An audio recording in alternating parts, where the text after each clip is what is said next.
Hey there, campers. With Archazia's Island coming out today, we wanted to drop one of our favorite videos we make every new set, which is 15 decks in 15 minutes. Gibby, Lindsay, and I divvied up each of the color combinations in Lorcana and all decided to create fun, experimental new decks to try that heavily feature some of the new cards that you'll be pulling from packs when you go to your release events tonight. To be clear, these are not meta-ready decks that you should be taking to the tournaments that are sure to be popping up within the first couple weeks, but instead they are jumping off points for you to experiment and build with some of the new cards, concepts, and mechanics that are present in Set 7. So, without further ado, here are 15 decks in 15 minutes. We hope you enjoy. First deck up for me is called Power Shift. It is Emerald and Sapphire. We are playing big bodies on board early and often. Don't have the Floodborn character you're looking for to shift onto? That's fine. Play Baymax Giant Robot, who's a universal shift 4 and can shift on any character you got on the board. He also removes all the damage from that character once you've used that shift ability. Baymax Upgraded Robot is a new character that allows us to go search for Floodborn characters from our deck and pull them into our hand. Hiro Hamada Armor Designer, our new enchanted card that is going to be for the Set Championship promo, it protects those big bodies by giving them evasive and ward once you've shifted a character onto it. We've got the Diablo shift line for some reliable card draw. Same thing with Clarabelle Light on her hooves. Tipo and Sail the Azurite Sea for some reliable ramp, as Sapphire loves to do. And then a plethora of songs to be able to mess with our opponent's hand and send their cards from their board back to their hand or even to the bottom of their deck. Ready or Not, Here I Come is the name of this deck, because whether you're exerted or not, we're coming for you. So this is built all around this new Li Shang, who's able to challenge ready characters, along with the new Mulan and Shift Mulan Imperial General, who's going to be able to fill out this board with a bunch of heavy hitters, and then shift Mulan in and be able to challenge into characters that might not be exerted yet. You've got some actions like Fan the Flame to ready your characters, and Brawl, obviously, for removal. And let's not forget we've added in One Last Hope, so a lot of these characters are heroes, and they'll be able to also challenge into ready characters. Obviously, this deck might struggle with a little bit of card draw, but it does include Dock. Typically, that was enough for me to refill my hand and continue the game on, so really fun, fast-paced, controlling the board with your challenge units. Nobody's safe because it doesn't matter if you're exerted or not. Okay, so for my Amber Emerald deck, I have Walk in the Park. This should come as no surprise because from the very moment the set was first teased, we saw the powerful Lady Dual Ink card that enables us to bring back 2 characters of cost 2 or less back from the discard pile into our hand. That's, of course, incredible for aggressive strategy. So what we have here is a very low to the ground aggro list utilizing tons of 1s and 2s, which can all be brought back by Lady. The key here is that we have mostly things that can quest for 2+ or have very high defensive stats so that we can heal them and continue drawing cards with Rapunzel. We're also trying out the Tramp package. 2-drop Champ is cheaper if you have Lady in play and gives a attack buff for each character you have. And then, of course, the Big Tramp enables you to draw cards and discard cards equal to the number of characters you have in play, and he's once again discounted for all the characters you have in play. So we can put Lilos in the discard pile, fill the discard pile up with lots of weenies, and potentially get a cheap churn-a-dog as well. Second deck for me is called Invasive Species, a combination between Shere Khan, Infamous Tiger, and the plethora of evasives that are in this deck. Hyper aggro decks continue to get refined as we add more cards to the set, but this Amethyst and Emerald hyper aggro deck highlights a few new interesting cards that I really think push this deck over the edge. Shere Khan Infamous Tiger is a 4-cost 4/4 that says when you play this character, discard your hand. But holy cow, he quests for 4 as a 4-drop. It's really not a problem and a downside discarding your hand if you're playing these cards out so often and you've got such a low curve. We're utilizing Amethyst Chromacon and churn-a-dog's followers to be able to refill our hand at will to keep putting threats on board and keep that count up and go wide. Another new card is Honey Mare North Uldra Guide. When you play this character, if an opponent has an exerted character in play, gain 1 lore. So Honey Mare pairs really well with White Rose and Merlin Goat to be guaranteed lore from hand that we're playing, and even Gathering Knowledge and Wisdom. Fantastic top decks. Overall, this deck is going to go fast. All right, next up, let's talk about everyone's favorite keyword, or maybe just mine, pirates. It's all about flooding the board with pirates and using cheap actions like Fire the Cannons and Mosquito Bite to chip away at your opponent. Then we've got ways to keep those actions coming back with Captain Hook, Captain of the Jolly Roger from set 1, brings back those Fire the Cannons for free. Then we've got this new Mr. Smee, so whenever you play an action that isn't a song, you get to ready chosen pirate characters. This deck also packs 2 new versions of Pete, so we've got the 1-drop pirate. Whenever you play an action that isn't a song, you can banish an item, which is going to be useful in this meta against a lot of different items. As well as the shift target space pirate, the new emerald steel dual ink color. Whenever he's exerted, opposing characters can't exert to sing, so similar to Purple Ursula from way back in the day. And he gives Pirates Resist 1, which is awesome. We want to showcase new cards being used in new strategies, so I have Junk Drawer here for you. The concept here is we are playing a red-blue aggro deck that is based around the new Bell card and the unconventional tool. The concept here is we're getting one of our mini 1-cost items out, playing that Bell for free, and allowing the Flynn Rider on the following turn to immediately have a 3-power character, which against a lot of non-Bell decks is going to be enough to make sure you're getting that quick hit of 3 lore. We've also buffed up our shift lines, right? So we're trying to use this 9-drop Bell to finish games. So we wanted to include this Inventive Engineer Bell, this Bell of the Ball, both of which quest for 2, both of which either protect characters or enable you to get your items out, because we're not ramping. We need to get those items out fast. Medal of Heroes is also an interesting option to help us finish the games, especially if you compare it with Unconventional Tool to get it out for free. I do not expect this deck to be that good in the top tier competitive metagame, but I do think it can win some games with some spicy interactions that you can really only do in red-blue.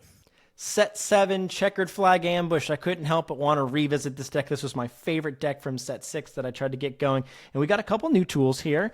Calhoun, Courageous Rescuer. So shift for 4. This says whenever this character challenges another character, you may return a racer card from your discard to your hand. Well, we're running several racer characters here between Taffin and Mutton Fudge that loves moving to locations to gain free lore.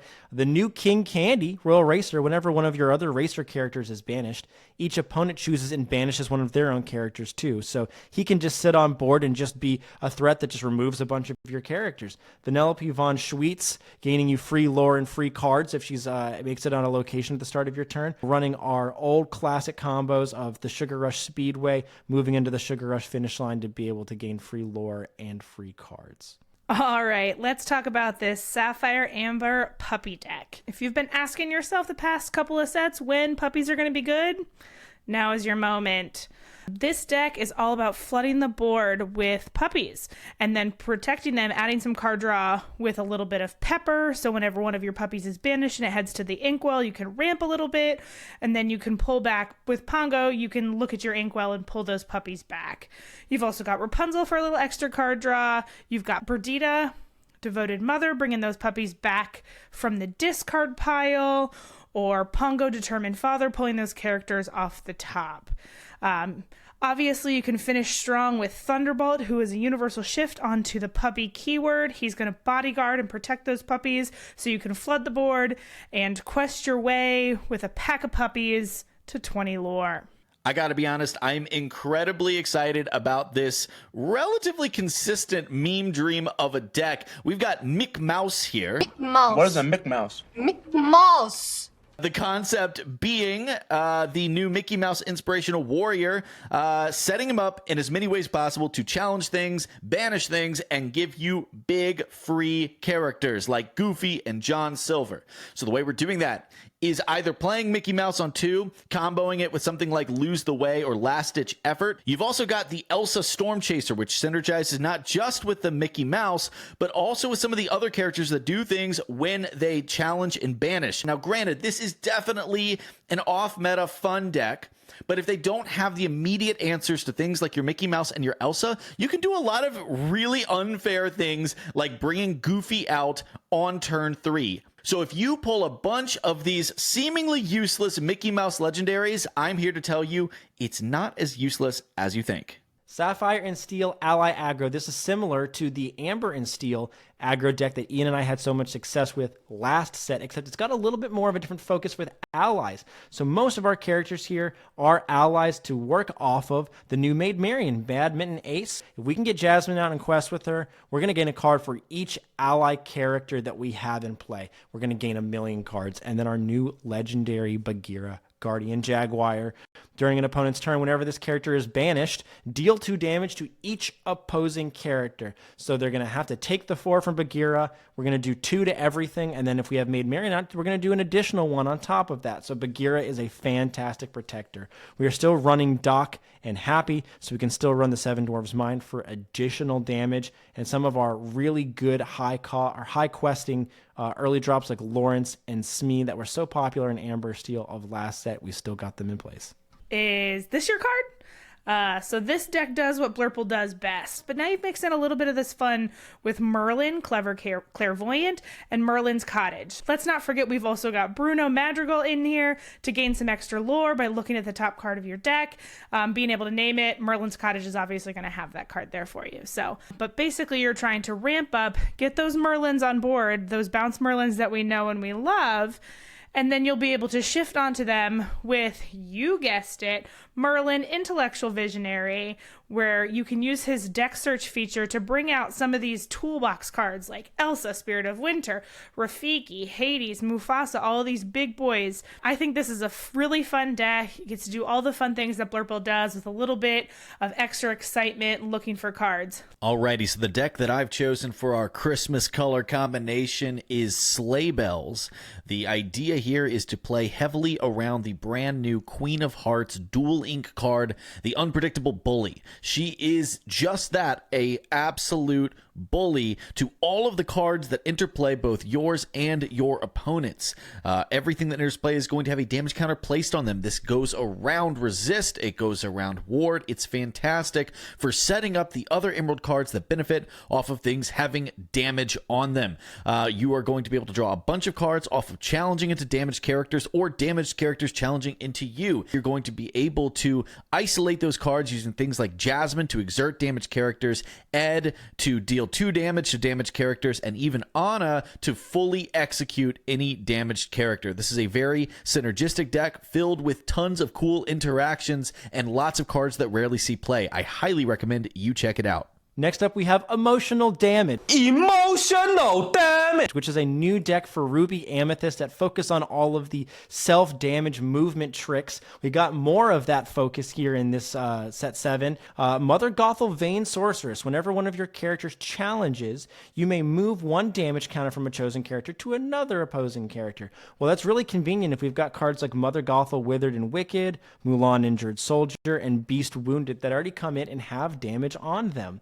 We've got Panic, High-Strung Imp that says when you play this character, you may move up to 2 damage counters from a chosen character to a chosen opposing character. It really capitalizes on the Mystical Rose here, since we will have a Beast and several Bell characters in place that will allow us to also move damage characters. Lady Tremaine for just some instant removal if we're able to move some damage counters from one character to another for a smaller character to take it out, and then drop a Lady Tremaine, we can take care of some big threats.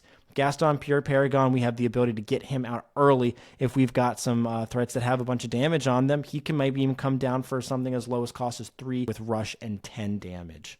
All right, next up, we've got Amber Amethyst. This is going to be a Madrigal deck I know a lot of you are excited for. We're calling this one Familial Trauma because we all know if that movie made you cry, you should probably call your mom. This deck is built around singing songs and making this new Isabella Madrigal in the moment nearly untouchable while she quests away with 4 lore. And as you have all of these other singers like Cinderella, you'll be able to sing songs and protect Isabella as she quests. Secondary way is to use Bruno Madrigal and Alma to stack your deck along with Bosses on a Roll, another song to protect Isabella. Stack your deck with the cards that you need and quest your way to 20 lore. All right, so a little bit of a wacky concept here for Steel Amber. I have Churn-a-dog. The concept here is we are using all of the cards we can find that allow you to draw and discard a card in order to fill the discard pile with characters and then bring in free Churn-a-dogs recycling those characters and building the discard pile back up again for the next churn-a-dog. But we also now have Bolt to add into our shift lines. So the shift lines of Bolt, the Queen, and Simba are hopefully enabling us to sing quick, early, whole new worlds. I'm promising you, people do not have answers for 9/9's A Quest for 3 coming out on turn 4. The other cool thing is the sub package of Steel Coil, the Bayou, and Sheriff of Nottingham does actually enable you to manage aggro decks by getting that engine of drawing and discarding out and then pinging damage around the board with Sheriff. This is a really fun deck, and I hope you'll give it a try. All right, that was 15 wacky Set 7 decks in 15 minutes, from Mickey Mouse memes to Queen of Hearts schemes and everything in between.